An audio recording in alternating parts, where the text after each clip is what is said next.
Good day. My name is Kim Campbell. I live in Ames, Iowa. Today is a video about developing magazines that will work when you combine a Ruger American Action in 223 Remington with a Magpul Hunter American stock. The bottom line is, so far, nobody has made a compatible magazine with this combination. That's caused quite a bit of heartburn on the forums, the internet, and some on YouTube. This has been a frustration. In Magpul's defense, when they developed the Hunter American stock, they were intending it for a broad range of cartridges, including 308, 6.5 Creedmoor, and other brands.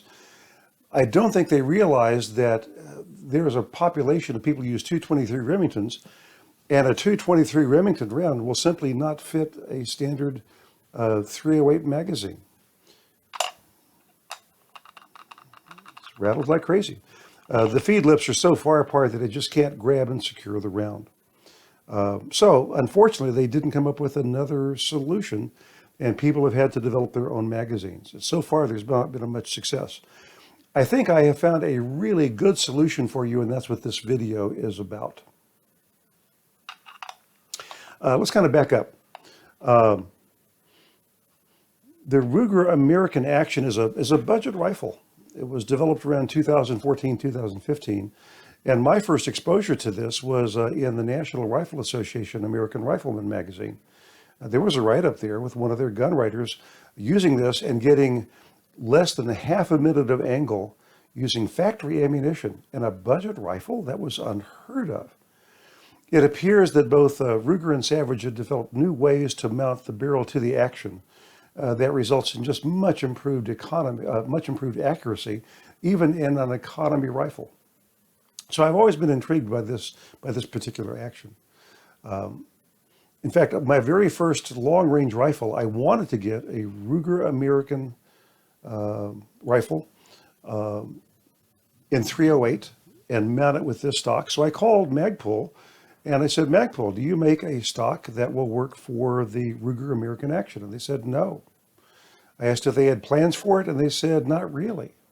So I thought, well, that's not going to work. Instead, I chose a Remington 700 Action, and I mounted it in a Magpul M700 Hunter stock, which Magpul was making at that time, and I have been thrilled with the combination. It's a solid gun, very comfortable to shoot. And with my hand loads, I'm getting less than a half minute of angle routinely, sometimes a third of a minute of angle.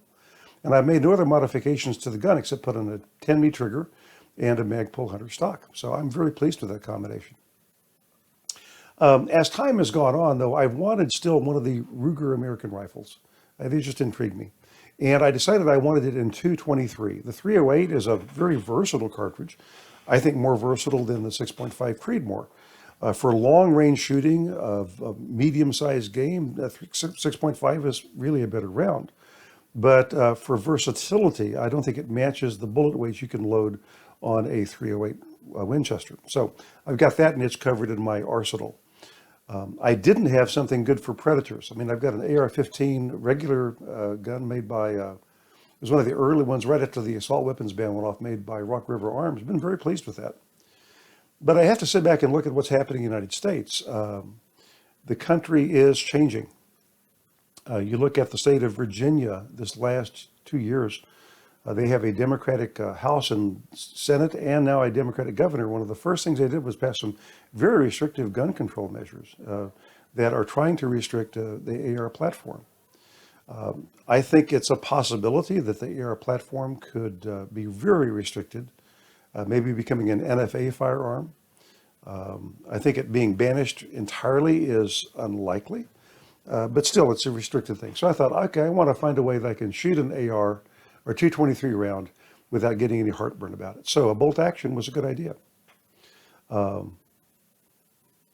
This is the Ruger American Predator. It has a slightly thicker contour barrel than the standard Ruger American standard rifle. Not as thick a contour as the Ruger American Hunter, but that doesn't come in 223, which is the caliber I wanted. The difficulty with the Ruger American is not really the action, it's the stock. This is the standard stock that comes in the Ruger American Predator in 223. That is serial model number Ruger 26944. This is a basic utilitarian stock. It's very limited. Doesn't have length of pull adjustments. There is no cheek comb. You don't really get a cheek weld, more like a jaw weld. The forearm is exceptionally small. I think it's skimpy and really under standard. It's also curved and not flat. It makes it difficult to shoot from a rest or from a barrier. This stock has got a lot to be desired. It is not optimal. Some people can shoot it well for a hunting grade gun, but if you're looking for a really better precision, the rifle stock just doesn't fit you. Does have a couple of good things though. There are some steel bedding blocks inside that secure the action well, and it's fairly rigid. That's good. But one thing that Remington did about 2 years ago for this 223 version is they changed and made modular mag welds. They have a standard mag well that fits their usual 4-round rotary magazine. They have another mag well for AICS patterned magazines, and then they have this mag well that fits AR magazines. This mounts very well. Before I put my action into the hunter stock, this was shooting very nicely. It was very reliable, didn't jam. Was very happy with it. So I thought, this is good. But this stock doesn't really fit me very well, again. And I think accuracy is not just the inherent accuracy of the action, but how well the gun fits you. A nice looking suit that doesn't fit. Same thing for rifle actions. You've got to be comfortable. Your cheek has got to be positioned well. Your ergonomics have to be right. Your look into the scope has got to be right on target without straining. If it's uncomfortable, you're not going to shoot accurately. And so this stock would not work for me. Instead, the Magpul stock looked like a great deal. Unfortunately, when you're shooting for 223, there are no magazines that work for this combination. Like I said, the regular magazines that Magpul ships with it are great for 6.5 and 308, but they just don't do 223. Now, interesting things about this magazine, of course, fits to the mag well, and if you put this in,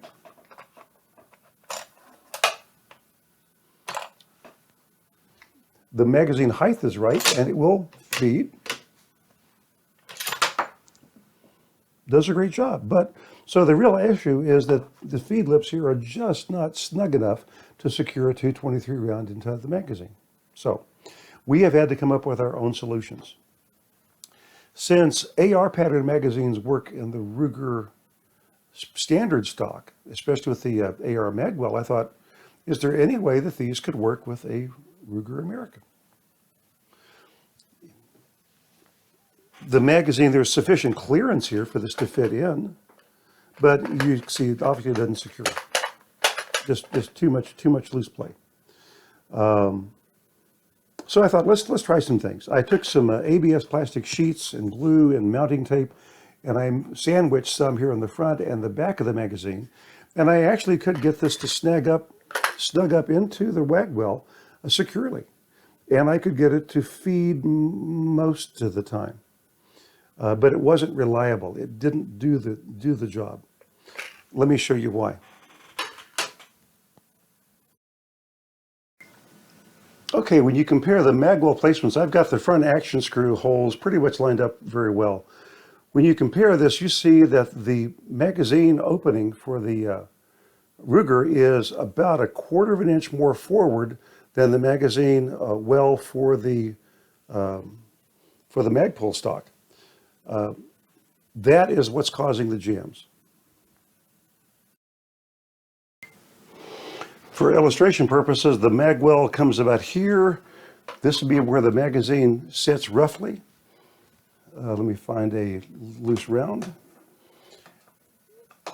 And you see that there we go, that's about, when the round clears the feed lips, it's about here. It is not even close to being in the chamber yet, and it therefore can float loosely in the action.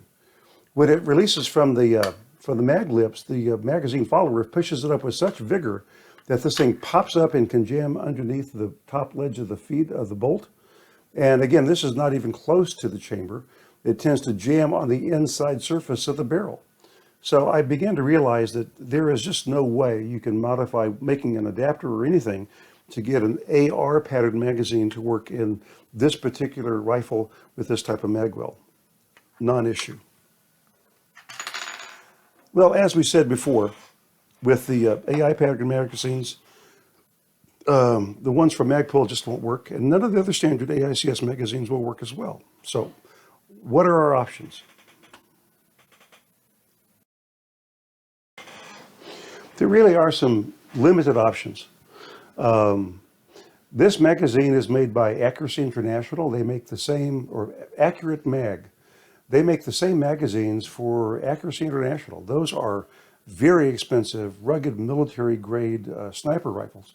They were really one of the first ones to develop a modular chassis that has become kind of the benchmark for most gun chassis since the AICS guns were developed. They make a 223 magazine. It's the same as their standard steel magazine, but there are plastic inserts that feed on the inside that then can secure the 223 round. One of the fellows on the internet, a guy named Georgia Boy, got one of those and was just not able to modify it so that it would feed around. It just wouldn't come up high enough. So that option doesn't seem to be workable. There is another company called Modular Driven Technologies, MDT. They make a decent magazine that is polymer, but also it would fit into the magazine, snap well, and be secure, but it wouldn't be high enough to present the round to the bolt face. So that didn't work. One fellow on the internet, Pew Parts, was able to take the MDT magazine. He completely carved down the whole back edge. I made a big divot in the front edge, and he got the magazine to fit, but it still didn't work terribly well for him. Not the best option. Another fellow, back again to Georgia Boy, was able though to find a different magazine. This is the Ruger magazine. This is model of 90562. This is a Ruger magazine. It's polymer. It's specifically engineered for 223 Remington. It's a nice, good, solid, hefty mag. And when I saw these, I thought, hey, this is my solution. So, fit it in. Doesn't chamber. The magazine doesn't present itself high enough for the back of the round to meet the bolt face and stripped in. So I thought, so what are we going to do here? The guy, Georgia Boy, came up with an option, but didn't explore all the full aspects of the option, and that's what I want to go in with you right now. What Georgia Boy did was he took a knife or a Dremel, and he cut out 2 slots here and here so that this would fit up a little more snugly. When he did that, he found that the magazine was kind of tipped down, so he relieved this part here very well and then fit it in. But the magazine was still wobbly. It was still unsteady. It just didn't solve the problem for him. I don't think he saw all the problem, and that's what I want to try to present to you. There is a solution to this. We can make this Ruger magazine and maybe the MDT magazine, but definitely the Ruger work in this action. Let me show you why. Okay, this is the best angle I can give you. We are now looking up the magwell that's inside the Ruger American Hunter stock. There are 3 tabs that you see, one here, and one up here in the front here. These tabs are positive stops. They prevent the magazine from going too far down into the action where it would bind on the bolt. So these are the obstacles that we need to somehow come up with a solution for. There's one solution you will not want to use, absolutely not want to use. You do not want to file or machine off these tabs. If you do that, then your magazine is completely unrestrained and can fall up into the action and bind the action. This is not the solution. Leave the metal alone. Instead, let's modify the magazines. And they're plastic, so they can be modified very, very easily. But this is the solution. There are 3 tabs here. Georgia Boy saw the bottom 2 tabs. He didn't make any comment about the front tab, but this one's really quite important in the scheme of things. So again, another perspective. Those tabs prevent the magazine, an unmodified magazine, from coming up high enough where the tip of the bolt can meet the top of the cartridge. When I looked inside here, the bolt was just skimming over the top. It was making minimal contact, but not enough to get a good secure latch. So I took a Dremel tool and I relieved these corners here, here, and the front here very slowly until I got enough rise of the magazine to make good contact with the bolt face. That then would let us strip the round forward. Okay, so there are 2 parts to the solution, 2 parts. First thing we need to do is relieve 3 small areas that correspond to the tabs inside the magwell. Relieve those on the magazines. There are 2 tabs in the back and 1 tab in the front. So we want to make some cutouts here. There we go. There we go. Make some cutouts here and here to correspond to those tabs. You don't have to be terribly precise about this. It's just got to be able to let the mag body clear those tabs. The next thing, though, is so that's part 1. The question is, how deep should we cut these? When I was building my first mag, I just kind of took it very gently, and I found by trial and error that 2 millimeters is almost an ideal depth to shave this down. So on my subsequent mags, I would measure 2 millimeters from the back edge of the magazine here, put a piece of pencil line, and then I put some masking tape over here to show me where my bottom limit was. Then I got my Dremel tool with a cutting bit here, not really a grinding wheel or a sanding disc, but a cutting wheel, because it was more precise. Also, this let me kind of mill it. So I then very gradually filed off the polymer here to fit with the tabs, and then to go for 2 millimeters of depth. Then I cleaned them up a little bit with a buffing wheel and maybe a small file here. So I have, again, the 3 areas that relieve to fit the tabs. They are 2 millimeters in depth in the front and both areas here, 2 millimeters, no more. So I said, let's see if this works.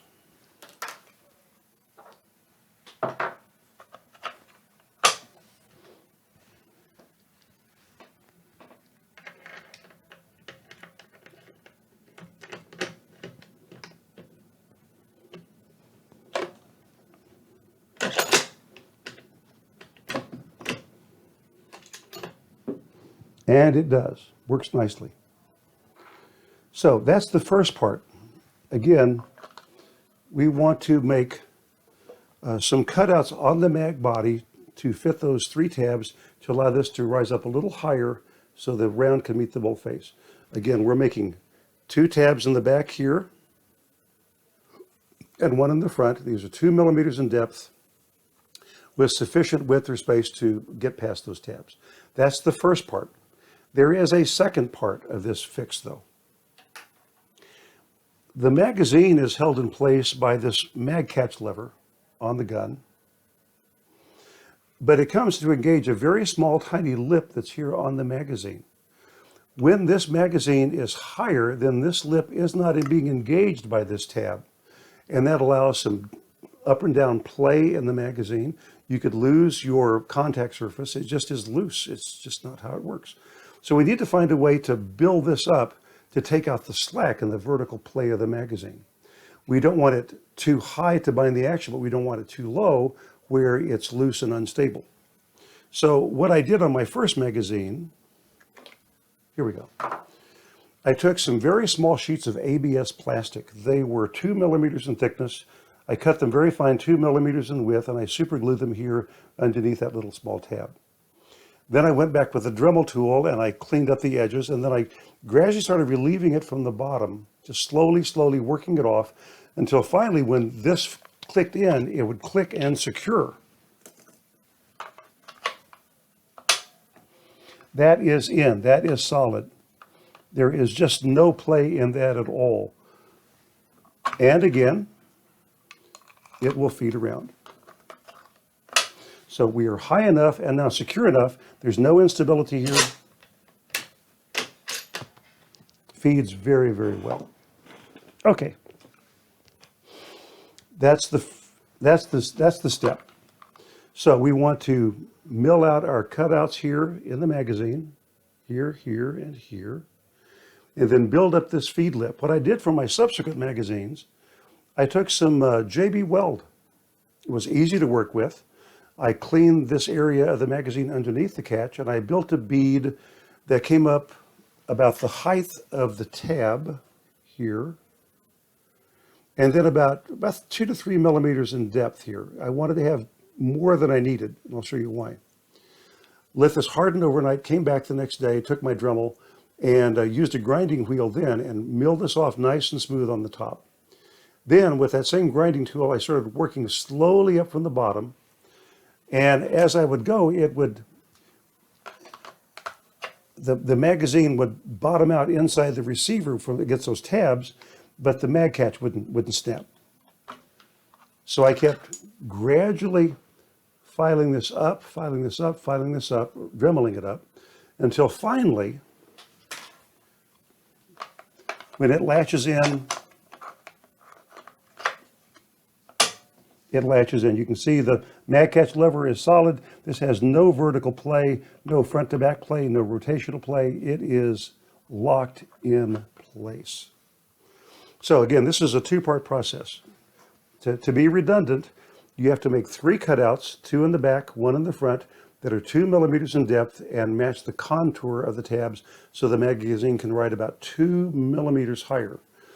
If you drill too deep here, then the magazine goes up higher, and then the bolt can hit the back of the stop, or it can rub on the inside of the feed lips here. So 2 millimeters is about right. You might be able to get by with less. Again, it's a trial and error process. Just don't go too deep. If you do go too deep, you can still rebuild these areas back in with JB Weld and then try it again and get your measurements correct. But better just to go for 2 millimeters and call it a day. Then again, the next part, the very important part, and this is the part that I don't think Georgia Boy could see, is that you have to build up this mag catch. Once this mag catch is in, then this magazine lever here makes contact. It pushes the magazine up, and it pushes it forward to make it anchor and secure against the front of the mag well.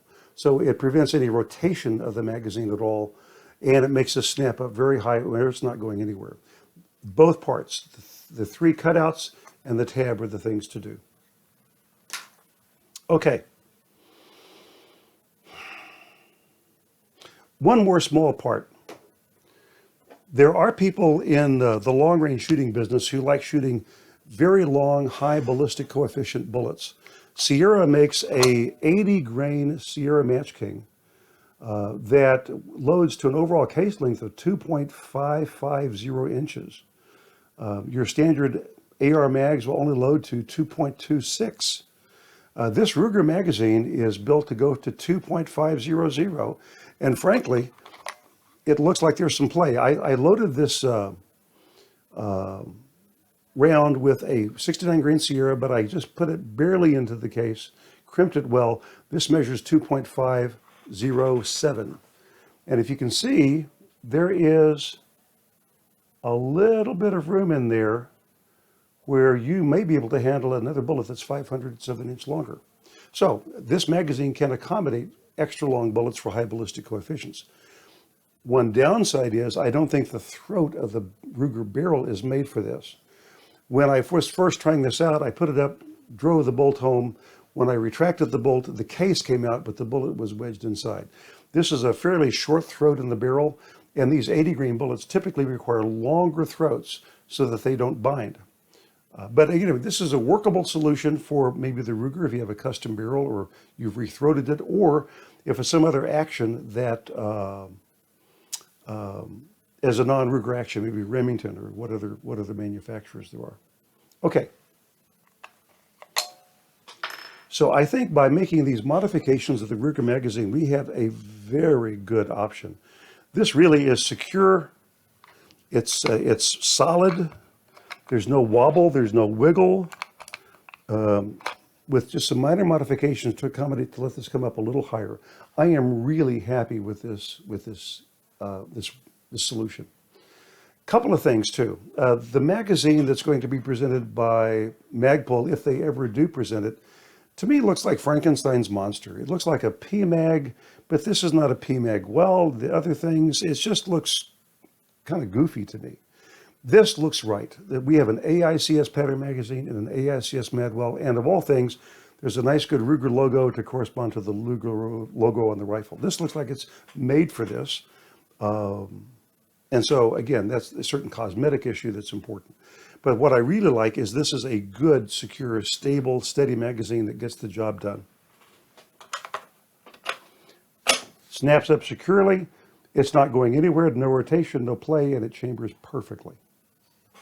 Okay, that's about all I've got to tell you. I think this is a workable solution. Someday, if somebody does make an engineer a proper store-bought factory magazine in 223 for a Ruger American rifle in 223 with a Magpul Hunter American stock, I don't think I'm going to buy them. I'm completely happy with this. I couldn't be happier with the solution, and I don't intend to spend any more money trying to solve a problem that I've already solved. Okay, I hope this has been informative and helpful. Leave your comments down below, and if there's something, I'll try to get back with you. If you find another solution, another manufacturer magazine, some other way to make this work, I would love to hear it. But for right now, this is a good solution. These magazines are inexpensive. They cost between $39.95 list price from Ruger. You can buy them anywhere on the internet, typically for under $30. I got mine for slightly less than $25 than shipping and handling. So pricing is very good. They are nice, solid magazines. They've got lots of polymer here, so you can make lots of modification if you need to. They just are well made, and I'm very, very happy with this. Okay. Take care. I hope this is a good solution for you, and so long from Ames, Iowa.